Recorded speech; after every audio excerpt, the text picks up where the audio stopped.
Thank you, Ceann Comhairle. Taoiseach, hospitals are under enormous pressure.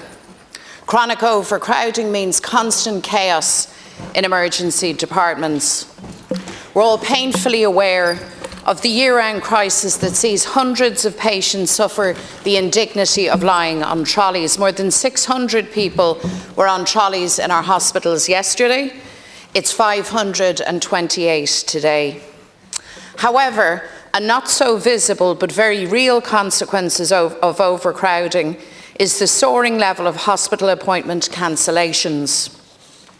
On the watch of this government last year, 250,000 hospital appointments were cancelled. That's a record. That's, in each case, a phone call to somebody who has waited with worry to be told that the care they need has now been cancelled. Taoiseach, 800 chemotherapy appointments for children were cancelled. Cancer touches all of us in some way during our lives. When somebody receives a cancer diagnosis, the world stands still.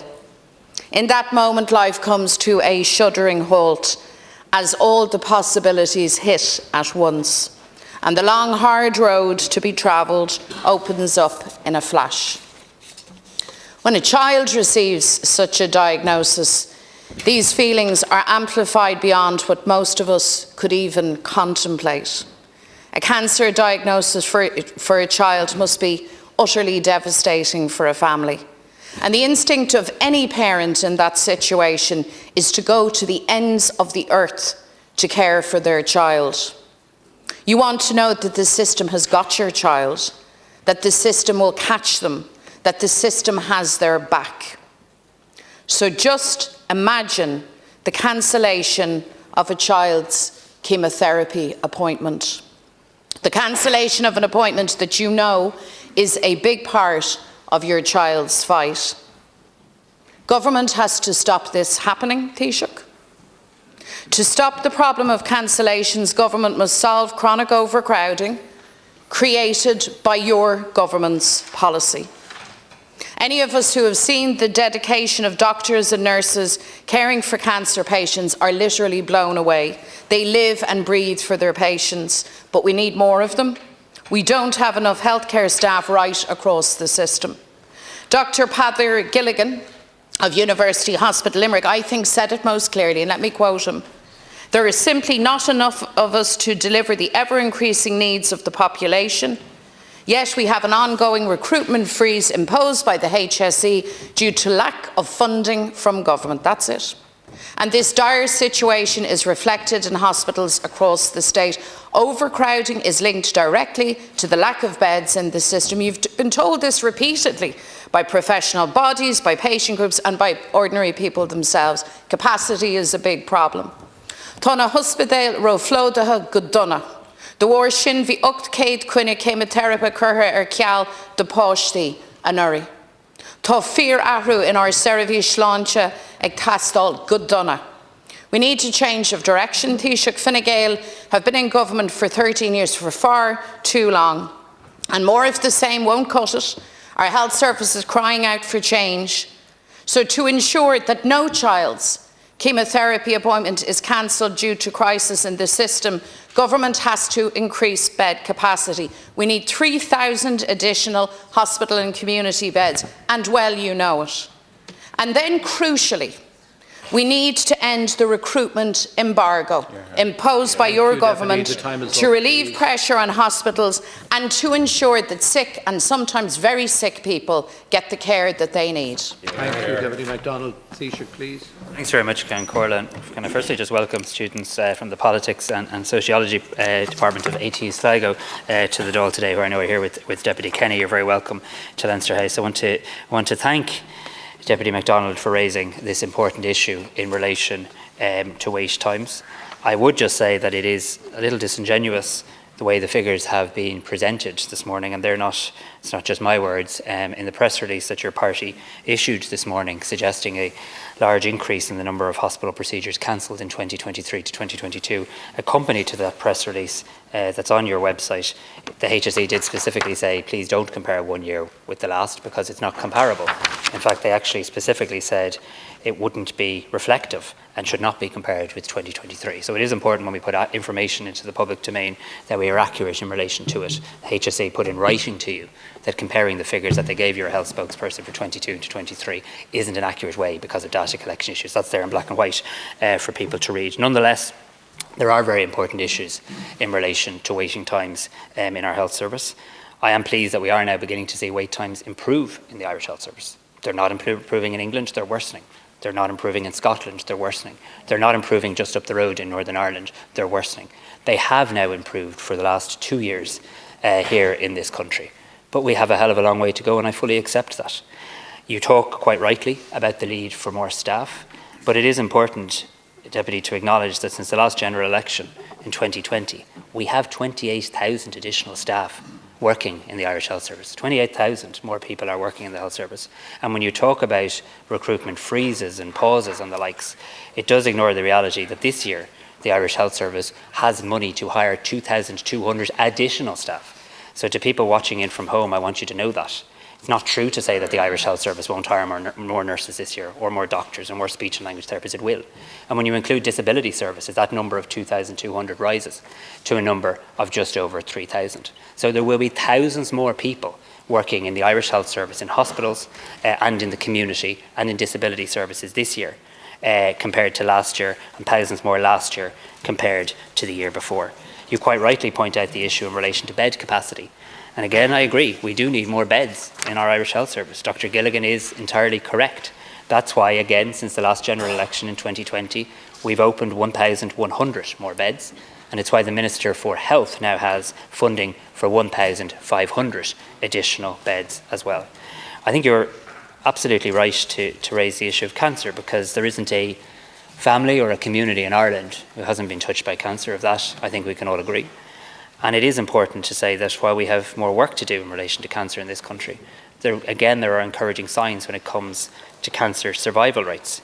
We've seen a very significant improvement in survival rates in Ireland, right across all cancers and right across all ages. We now have 215,000 people living in Ireland following a cancer diagnosis, compared to 150,000 in 2017. And we've seen reduced cancer mortality rates by 14% for men and 13% for women. That's a better improvement than the European average of just 10% and 5% respectively as well. We have a plan to eradicate cervical cancer. Huge progress has been made, and I note your support on that for the HPV vaccine and the likes. We can actually eradicate a cancer in this country by 2040, and the Minister for Health will publish the plan in relation to how he intends to do that this year as well. So I accept wait times in Ireland are too high, but I also have to say, as a point of fact, wait times are improving. More and more people are now getting seen within the Sláinte Care targets, which all parties in this Dáil, including your own, have signed up to. Bed capacity is growing, staff numbers are growing, the health budget is growing and will continue to.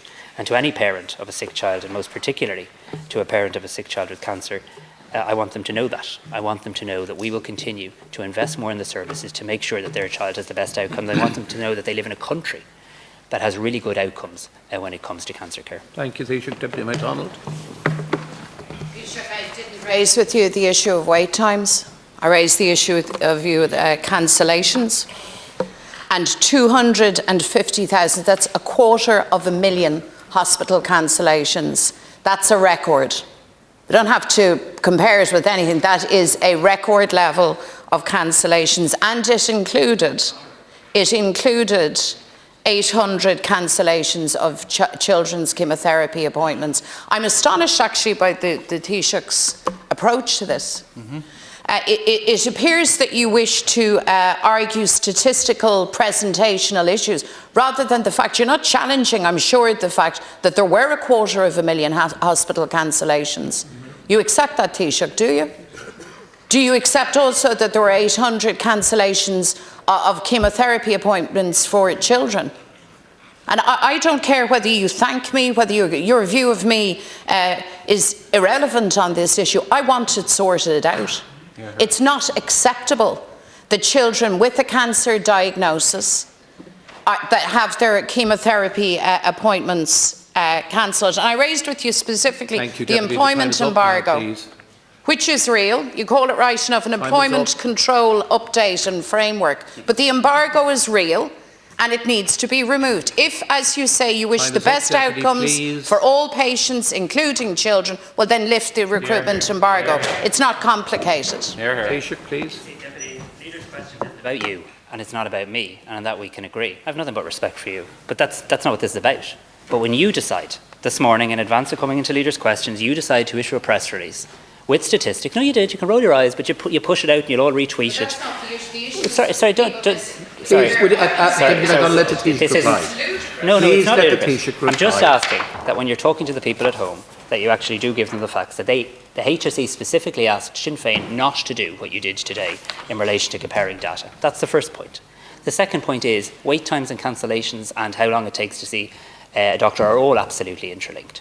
And what I want people to know at home, most particularly parents of children with cancer, is that they are living in a country where the number of people working to look after their child is increasing, where the number of beds available for their child's care is increasing, where the budget for the health service to support their child is increasing as well.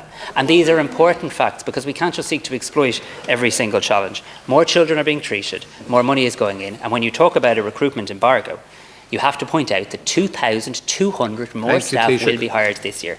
Look, the only thing that vanished here, what happened, and I'd like to know yesterday, after I raised the issue of Sinn Féin's alternative budget for health, why it disappeared and vanished like Shergar from your website. I have a copy of it here. This is your commitment to the Irish people.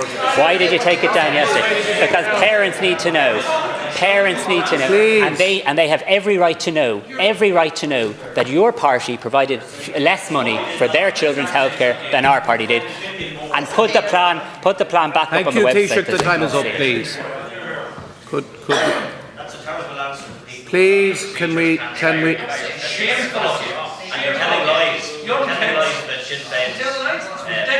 Deputy Doherty, you're not the leader of the party. These are leaders' questions. You're not the leader. Now, please, would you? Look at Deputy. We're returning to this strategic heckling approach. Please do not. Please stop heckling. Please stop. Please, if the government side would stop heckling as well, would help.